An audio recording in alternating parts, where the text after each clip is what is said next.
एक बार भगवान गणेश बाल रूप में चुटकी भर चावल और चम्मच में दूध लेकर पृथ्वी लोक में निकले। वे सबको अपनी खीर बनाने को कहते जा रहे थे, पर सबने उनकी बात को अनदेखा किया।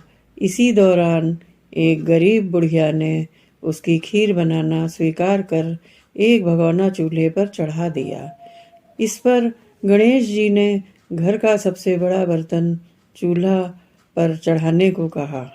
बुढ़िया ने बाल लीला समझते हुए एक बड़ा भगोना उस पर चढ़ा दिया।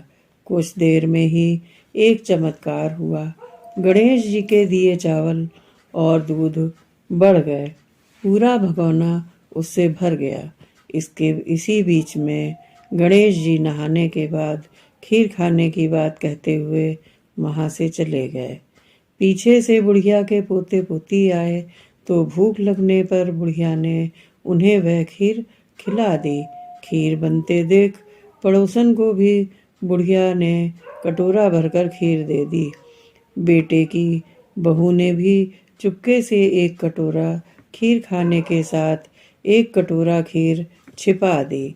भूख लगी तो बुढ़िया ने भी खाने के लिए खीर हाथ में ले ली और बोली, आजा रे गणेशया, खीर खा ले।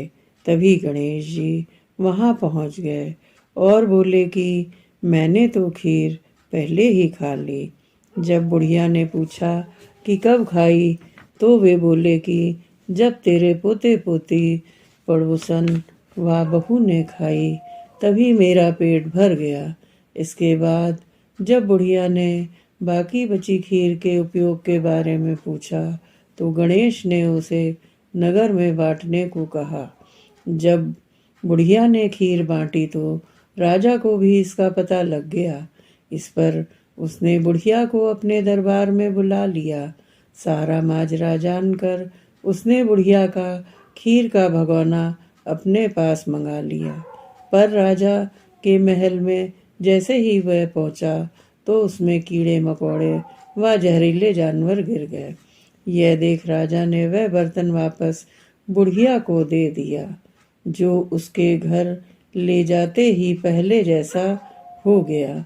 उसके बाद बुढ़िया ने फिर गणेश जी से बची हुई खीर के उपयोग के बारे में पूछा तो उन्होंने झोपड़ी के एक कोने में गाड़ देने को कहा।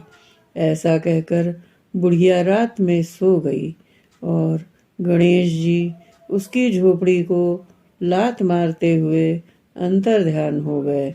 अगले दिन जब बुढ़िया उठी तो उसे अपनी झोपड़ी महल में बदली हुई और खीर के बर्तन में सोने जवाहरातों से भरे मिले। गणेश जी की कृपा जानकर बुढ़िया काफी प्रसन्न हो गई। कथा के बाद की कामना सुनिए। हे गणेश महाराज जी, आपने जैसा फल बुढ़िया को दिया वैसे सबको देना।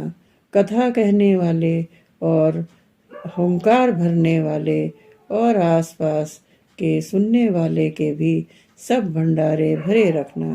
बोलो श्री गणेश भगवान की जय।